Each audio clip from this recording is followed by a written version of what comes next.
So I'm not here to tell you, don't do this, do that, don't do that, do this. I'm here to change the way you think. And if I can change the way you think, I can't help but change what you do, can I? Let me introduce you to the concept of success. Ben Franklin was a pretty smart guy, and I want to start with a quote by him. If you do tomorrow what you did today, you will get tomorrow what you got today. You want to know what that means? The average American makes between 3 and 5% more each year. That's the deal. And in today's economy, I'm not sure we're going to make it 3 to 4 to 5% next year as employees.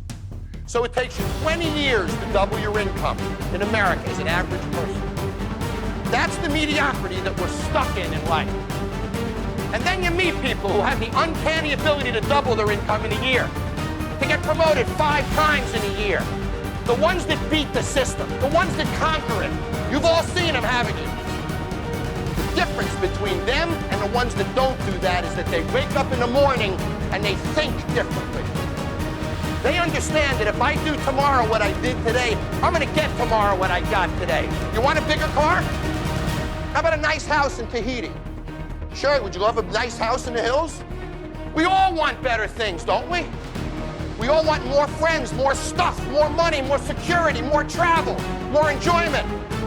If you do the same thing tomorrow that you did today, you're stuck. Stuck. And it doesn't change. And it grows a little at a time. And you get a taste of success. But it's never fast enough. It never excites you.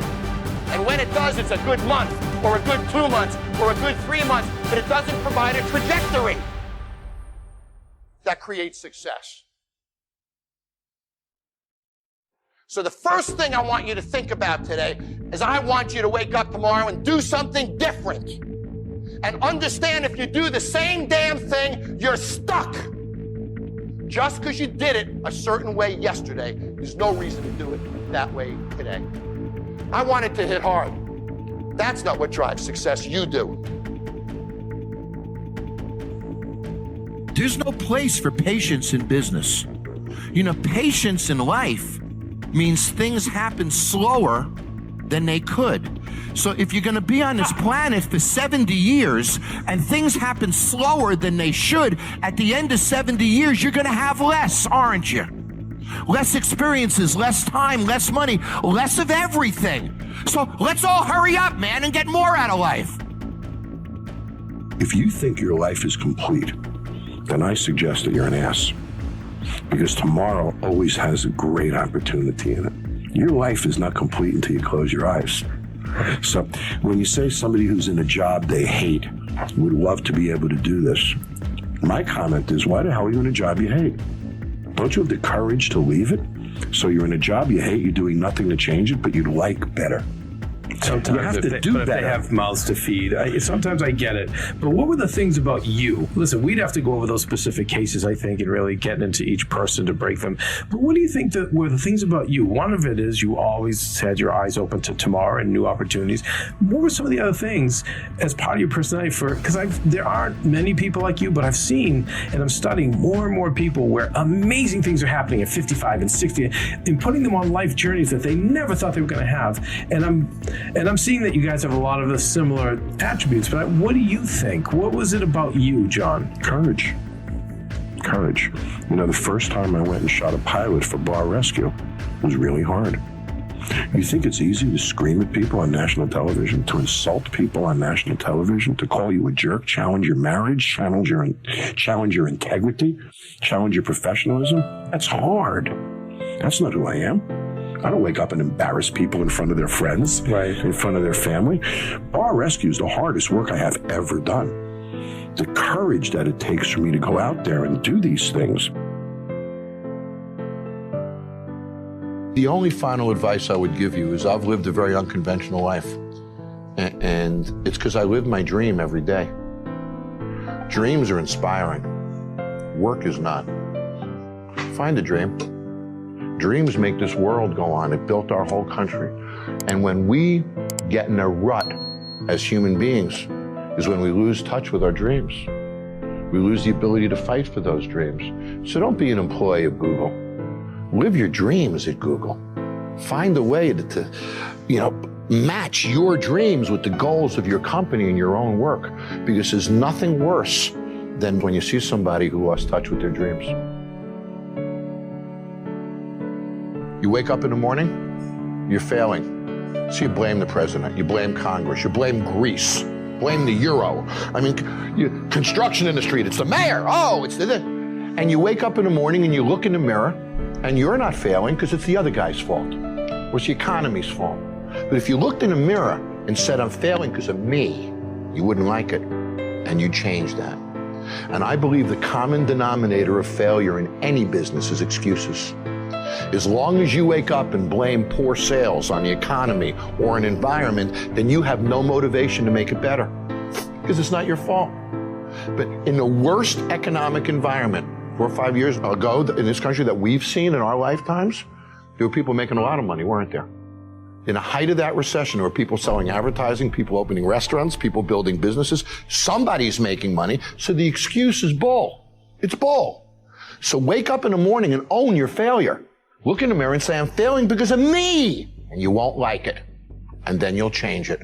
But as long as you don't put it on you, you have no motivation to change it. So in short, if you own your failure, you'll own your success. If you don't own your failure, you'll never dig out. And I find that in any business. Always the common denominator of failure, personally, is excuses. You don't want to be a failure, do you? Well, you don't want to look in the mirror and experience that. If you can't blame anybody but yourself, you're going to change. You're going to fight it out. That's the deal. I have a dear friend who works for a large company and he wants to open a franchise of sandwich stores. So he meets with me. He says, John, I need some advice. Do I leave my long-standing job and benefits and do this? Or do I make? So why can't you have your cake and eat it too? Right? Why can't you bring in a partner? Why can't you bring in somebody to do it? There's ways to get there. It doesn't have to be absolute. So if somebody wants to create a second career, create new opportunities in their life, figure out a way to do it without risking what you have, right? And if you want it enough, you'll figure it out. I BS'd my way into jobs that I didn't have the experience to do and pulled it off. And I had to believe in myself to BS my way into it. And I knew I could figure it out too. Right. And that gave me the confidence to show up at the interview and convince that guy to hire me, because I was convinced myself that I could do it. And that comes across. You got to wake up in the morning and drive revenue, which means you got to have the promotions, the ideas, the energy to elevate a business. You got to be a rainmaker in business, or you're never going to get anyone wet. And when they don't get wet, they dry up and go away.